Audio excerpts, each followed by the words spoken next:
Hey, what's going on, guys? So if you remember in the past, we did take a look at some of Yolopark's AMK series Evangelion kind of model kit figures.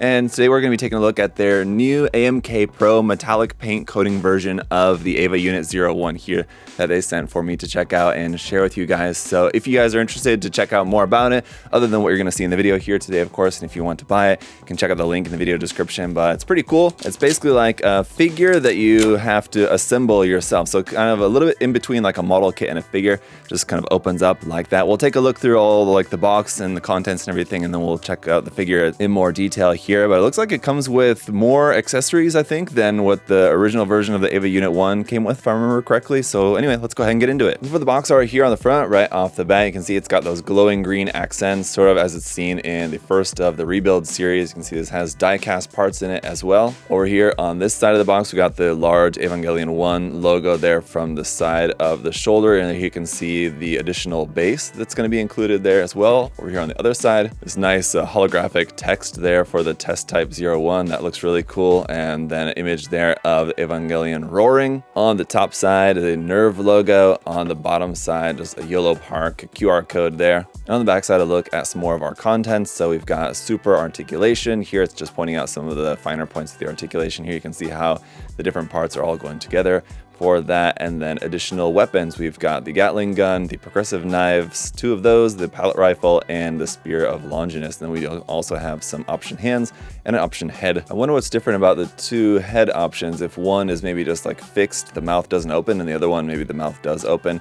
Well, we'll find out. Yeah, this has some like Velcro here and opens up to the inside, where we've got some more images over here on this side, just kind of showing some more images of the features. It's got luminous coating, which I don't know if that means that it glows in the dark or that it's UV reactive. We can test the UV reactiveness right here.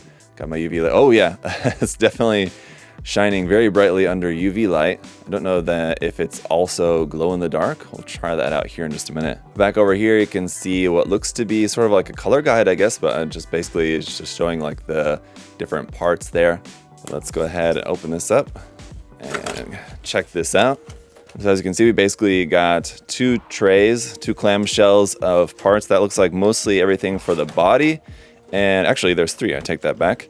The second one is going to be our hand option parts, head option parts, weapons is all there. And then the third one is going to be the base. So there's our display base that you have for this. Looks really nice in terms of like the pre-painting and the detail and everything. We'll take a closer look at that in a moment. You also have some instructions here included, although it seems like it's going to be pretty straightforward. But this will at least just kind of, again, remind you of what's all included in here in terms of the content. And then just some of the finer points like a flexible head rotation, arms bend 180 degrees, flexible articulated hands, front back kick 90 degrees. So just basically, yeah, going over the degrees of articulation. Here's our parts list, what's included in the 3 different trays, and then assembly instructions. So yeah, I think if I remember correctly, we had this before, but again, it looks like we have 4 of the horn on the head, and I'm guessing it doesn't look like there's anything different about them, I don't think. I believe we have those extras just because it's a breakable piece and you might break it at some point, and so you have a few extras there. I believe that's the reason for that. But you do have a few extras, and we'll go over some more of the parts here in just a minute. But just once you're finished with the assembly, it's just kind of showing how to equip the weapons in here and how to assemble the base there at the end, and that's pretty much it. So it all looks pretty cool. I always hate opening these, especially when they have a lot of parts, because I feel like it's gonna pop open and the parts are gonna fly everywhere. Yeah, well, everything stayed in the tray here mostly. Just want to take a closer look at some of these parts. Oh, okay, so for this head option, it's only got the one eye, and the other eye is off like that. So that's for one of our head option parts. Here's just another part that has multiple colors kind of pre-printed on it. Basically, I'm just kind of checking to see how it looks just in terms of the paint quality and everything. I mean, it looks all really nice. If you look on this part here, for example, like you can see that circle, a little bit of like the mold injector pins on that, but not really seeing any like nubs noticeable necessarily. Let's take a look at another section here on the leg. So like that black is just going to be just like the black raw plastic, and then the orange looks to be just painted on there. So it's not all painted, it looks like, but yeah, that green is definitely like a really high gloss, bright fluorescent green there, and then that nice metallic purple for the armor. It does look really cool. You can see you're going to have like some seam lines on this. If you wanted to get rid of the seam lines, you would have to actually just like take the kit apart and remove the seam lines as if it were like a normal model kit. But I gotta say, it does look really nice. Let me go ahead and just get this put together and then we'll go over everything. Alright, so after a couple minutes of just kind of taking everything out of the packaging and putting it together, here's our base. Looks very similar to like what you would have got with the real grade. If you got the real grade base from Bandai, it's kind of similar to that, but you have this all pre-painted on there. Colors look really nice, you even have these like white circles for some details there. So the details all really good, and then going up the side here, again, just like with the RG version of the base, these parts will extend up like that for when you're actually mounting like the Eva into here. So that part moves, and then we've got our umbilical cable here, which is on this flexible wire that'll plug into the back. That just plugs down here into the base that you can plug into the back of the Eva. So really nice base there. For the weaponry, the spear is 2 parts, and I just wanted to show you before I put it together that there is a metal rod in between them, so hopefully that should help to keep it from breaking, but still you're going to want to be really careful with this. So once you've got that together, it is going to be quite long. Let's check here. Got the overall length coming out to be about 34.5 centimeters for that, which, yeah, it's going to be pretty long indeed. Then all painted in this dark gunmetal here is our Gatling gun. Fairly straightforward. Nothing really moves or doesn't have any gimmicks or anything necessarily. You can actually rotate the barrel, but it's just something that you have to do automatically. This ammo drum here at the bottom is removable in case you wanted to remove that for whatever reason. It's a separate part, but I've always been a fan of the Eva Gatling gun design, and it does look really nice here. Then we've got our pellet rifle, which again is pretty simple, just in this dark gray color with the orange little accent right there. I thought it's usually supposed to have like a green body, so you may want to go in and paint that to be in the correct color. I'm not sure if I remember any time in either the original series or the rebuild series where it appears it's all gray like that. So while I find the color a little bit lacking on the rifles, I gotta say it's really nice here on the progressive knives, just because these do have the red and brown colors on there, and then obviously the blade in that silver. These are obviously a different design from, I think, the TV series progressive knife, and I don't know if this is the design from the rebuild series. Again, I can't remember, but I thought that this was the design that the Eva Unit 2 had for its progressive knives, although I could just be confusing them. You do also have in here an entry plug, which is just all here in gray like that, but nicely detailed if you wanted to go ahead and paint that up. And then for our hand options, we've got a set of outstretched open hands like this with some really nice details painted on there. We've got a set of closed fists here as well. Then of course a set of open resting hands to get that classic Eva look there from those. And then our set of weapon holding hands. You only have one set of weapon holding hands, these right here. So this is what you're going to use for any and all of the weapons that we have included. Lastly then our option head, and this is the head that we saw just a moment ago, but this is kind of like the option head as in it's not the normal one. But yeah, as you can see, it has like a kind of crack sort of in the armor here on this side, and there's no painting on the eye, basically meant to look like from the first episode when it gets its eye smashed in by, I think it's Sachiel if I remember correctly, the name of the angel. But some really nice painting on this, and the mouth does open. The mouth opens on both heads.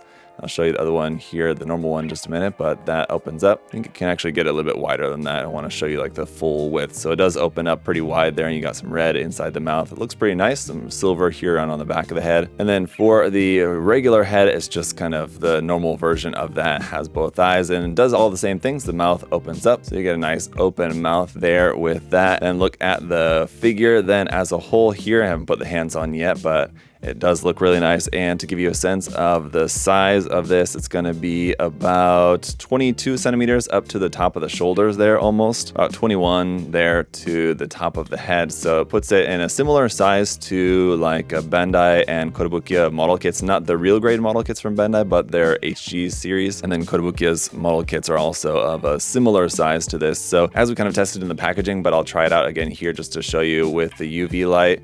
As you can see, those green accents, and then also the yellow parts for the eyes, and not the orange parts, interestingly enough. So the orange here and here is not lighting up, but the eyes are lighting up just from the UV light. So if you did have some kind of UV display you can keep this in, it is going to look really cool there with all those bits lighting up like that. But as we saw in the manual, there is a really nice range of articulation, and basically I would trust what's in the manual, but just to try some of this out, like here in the elbow, for example, 180-degree bend there, you are able to get pretty much like a 180-degree bend. That's just kind of not exactly 180 degrees, but colloquially, that's about what we would call a 180-degree bend there at the elbow, and it's basically the result of having this larger elbow joint there, which is the trouble with Evangelion model kits, is because you want it to look accurate, but it's kind of hard to make a model kit that does everything that it needs to do while remaining accurate to the design, because you end up having to make these joints like this that obviously the TV version of the design or the movie version of the design doesn't have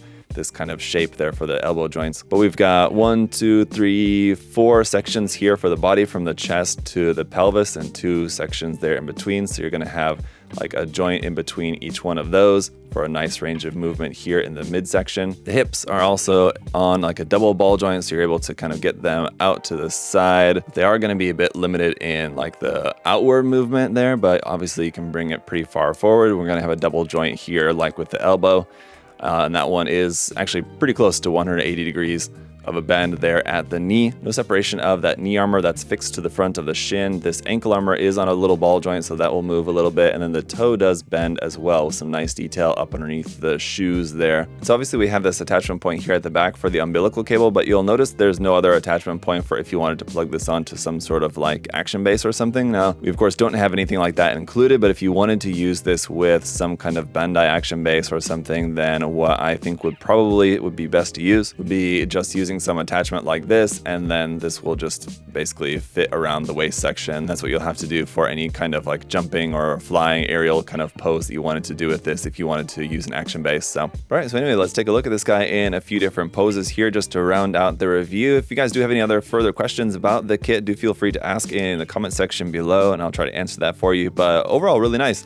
Yeah, these figures are great for if you are an Evangelion fan and you wanted something, but I think these typically run cheaper and honestly seem to be better quality than like a different like Revoltech or different Evangelion figures that I've seen. If you didn't want to build like a full model kit and you just wanted essentially like a figure that you just have to do a little bit of assembly on, then I would say this is a really great option for you. I do really like the size as well. If that's one thing that Bandai's real great Evangelion series are great in their detail and articulation and everything. They're very small though, definitely much smaller than this. So if you wanted something a bit larger, this is definitely a really nice size to this. And I think that it comes with pretty much everything that you could want. You know, I think there's a good balance of cost versus what you get. I mean, like it would be nice if certain things like the weapons, like the rifle I mentioned, like the Gatling gun, like the entry plug, some of these accessories had like a bit more detail painting on them. That obviously would just drive up the cost. So I mean, based on what we have for the cost, I think it's a really nice balance. And if you did want to go ahead and do a little bit more painting, a little bit more detailing on your own, you certainly can do that. And I think that would be relatively simple. Just everything that you have here, if it's not painted in the right colors, the detail is all there. So it's pretty easy to just paint up to add more color, more detail if you wanted to do that. So the launch base is another nice accessory. Some sort of like action base to be able to hold the kit doing different poses would kind of be cool, but again, you can just use anything else from Bandai or Kotobukiya, any kind of other display base that should work well enough for this. And I think the hand options that we have really kind of covers just about anything that you could want for the hands. You know, maybe another set of holding hands that are holding the weapon at a bit more of an angle. So something like for the progressive knives to hold the knives at an angle would have been nice. And then maybe like the open, like claw looking hands that the Evangelion uses for when it's like ripping open the AT field. We've seen these type of hand options included in different releases. And I know that we already get a lot of hands with this one, but having one or two more sets of hands, you know, is never a bad thing. But otherwise, like I said, I think you do get a lot with this and it looks really cool. And upon checking, I can confirm that the green parts do not glow in the dark, unfortunately. So that would have been cool, but they are, as you saw, very highly reactive under UV light. So if you have some kind of UV light that you can put in your display, definitely going to be a great way to display the figure. But that's it for today's video, guys. Thanks for checking it out. Check out the link in the video description there down below to check this out on Yolopark's website there. And as always, if you guys enjoyed the video, make sure to leave a like, make sure that you're subscribed, and I really appreciate your guys' support. Thank you so much for that. Until next time, have a good one. See you guys later. Bye-bye.